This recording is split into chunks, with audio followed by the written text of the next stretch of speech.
Panginoon, ang sangdaan, ang buhay at ang katotohanan.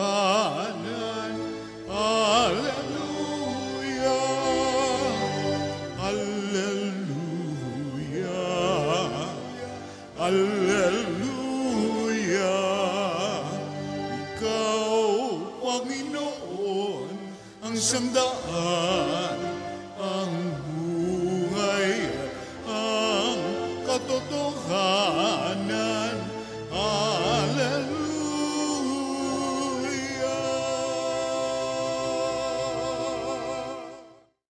Sumainyo ang Panginoon. At sumaiyo rin. Ang mabuting balita ng Panginoon ayon kay San Marcos. Papuri sa iyo, Panginoon. Noong panahong iyon, may dumating na mga Pariseyo at nakipagtalo kay Jesus. Ibig nilang masilo siya, kaya hiningi nila na magpakita si Jesus ng isang tanda mula sa langit. Napabuntong hininga ng malalim si Jesus at ang wika. Bakit naghahanap ng tanda ang lahing ito? Sinasabi ko sa inyo, hindi sila pagpapakitaan ng anumang tanda. Iniwan niya sila at pagkasakay sa bangka ay tumawid sa ibayo. Ang mabuting balita ng Panginoon. Pinupuri ka namin, Panginoong Hesukristo. Opo po ang lahat. Isang magandang gabi po sa inyong lahat. Ngayon po ay Lunes ng ika-6 na linggo sa karaniwang panahon. 2 araw bago po tayo pumasok sa panahon ng Kwaresma sa hudyat ng paglalagay ng abo sa ating pong mga muka o sa ating mga noo, ang Miyerkules ng Abo. Sa ngayon, tingnan po natin kung ano ba ang maganda na matutunan natin mula sa halimbawa na ipinakita ni Jesus sa kung paano niya haharapin o paano natin haharapin ang mga taong patuloy na hindi naniniwala sa atin. Sabi po dito, may mga Pariseyo na nakipagtalo kay Jesus. May mga Pariseyo at gaya ng madalas nating nalalaman tungkol sa mga Pariseyo, sila itong mga tao na ang tingin sa sarili ay matalino, alam na nila ang lahat ng bagay, kaya nahihirapan silang tanggapin si Jesus na siya rin ay magaling. Kaya dito, ulitin ko, nakikipagtalo sila kay Jesus. Okay? Pero si Jesus hindi nakipagtalo sa kanila. Magkaiba kasi yun, na may nakikipagtalo kay Jesus doon sa kanyang ginawa na hindi siya nakipagtalo. At anong ginawa niya? Iniwan niya ang mga ito. Sumakay sa bangka, tumawid, pumunta sa ibang lugar. So, di ba? Minsan ito yung problema natin kasi. Yung salita natin na patola tayo masyado, no? Sabihin nyo nga sa katabi ninyo, huwag kang patola. Tagpatola kasi, di ba, parang gusto mo rin kasing may patunayan ka di ba, no? Yung hindi mo matanggap din, kaya papatulan mo itong mga taong ito, na talagang mahuhulog ka sa bitag di ba? Kapag pinatulan mo ang kanilang mga sinasabi, wala, talo ka.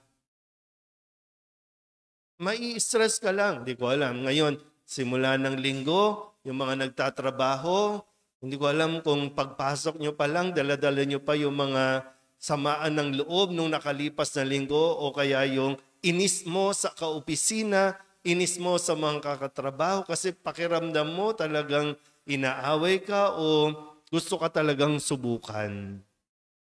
Pues, huwag kang patola. Sayang ang oras, sayang ang panahon. Hindi mo kinakailangang patunayan ang sarili mo sa kanila. Sa kanila. Pero ang kailangan mong gawin, i-improve mo ang iyong sarili. I-improve mo, hindi yung para may patunayan ka, hindi para ipamukha sa kanila na magaling ka rin, kundi kasi alam mo naman at kilala mo dapat yung sarili mo eh. Alam mo kung saan ka magaling, alam mo kung saan ka dapat nag-i-improve. At gagawin mo yan para sa sarili mo, hindi para sa kanila. Gagawin mo yan para sa mga taong naniniwala sa iyo at hindi doon sa mga taong ayaw talagang maniwala sa iyo.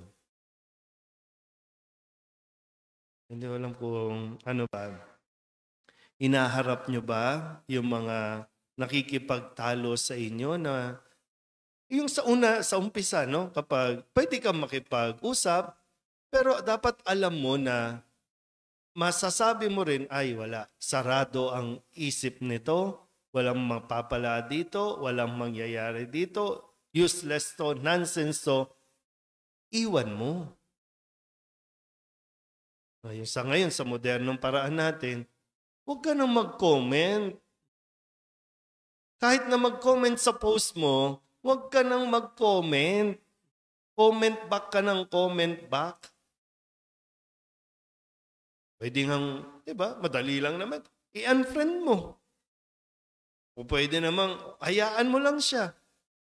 Hayaan mo siyang mamatay sa inggit na makita niya kung ano ang pinopost mo pero hindi mo kinakailangan magpaliwanag, hindi mo kinakailangan patulan yung mga hindi magagandang o kumbaga talagang sinusubok ka lang eh.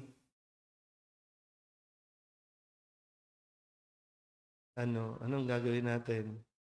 Tapos, sasagutin ba nila yung pampa-hospital mo dahil na high blood ka?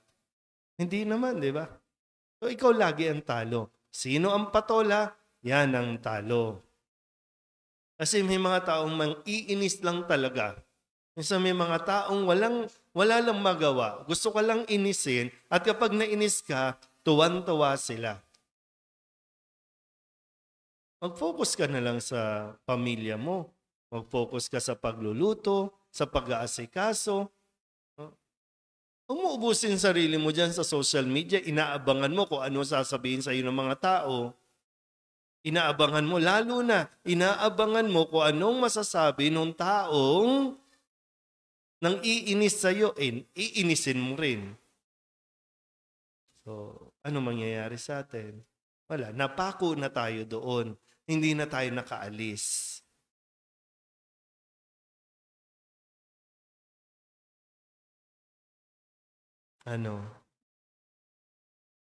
Kapitbahay nyo, patola ka rin, di ba? Sa inyo kasi, no? Talaga, kapitbahay lang, no? Pero sa iba, sa sitwasyon, yan, sa eskwelahan, sa trabaho, sa komunidad, kaya nagkakaroon ng mga depression, anxieties, na kung ano-ano, dahil lamang sa ganitong pagpapatol natin sa mga taong gusto ka lang namang subukan at gustong patunayan na tama sila at ikaw ang mali. May mga pagkakataon, siyempre, kung talagang pagninilayan mo, may mali ka o mayroong kaya talagang kailangan i-improve, hindi, gawin mo. Para mas maging maayos po ang ating pamumuhay araw-araw. Masayang mabuhay. No? Masarap mabuhay nang hindi ka nagpapastress sa mga taong hindi dapat. No? Huwag mong patulan, iwan mo, lumayo ka, mag-focus ka sa mission mo, mag-focus ka sa gawain mo. Amen?